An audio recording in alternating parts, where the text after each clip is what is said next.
A deal with the devil leads to a horrific crime. Social control doesn't always help crime rates.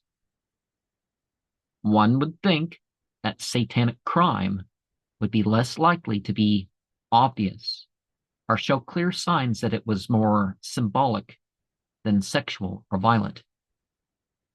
Danyal Hussein really did it as a result of his interests that precede any interest in the occult.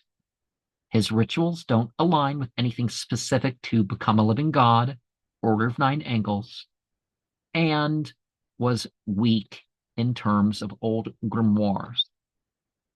Politically correct policing distracts from the underlying causes of the forms and pushes others into certain molds, because they were looking at him as a potential terrorist and stuff. And it resulted in not stopping him. Well, I mean, it was part of it, right?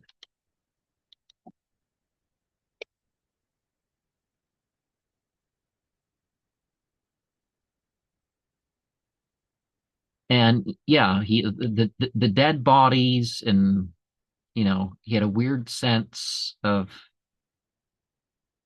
the whole incel thing, as they call it.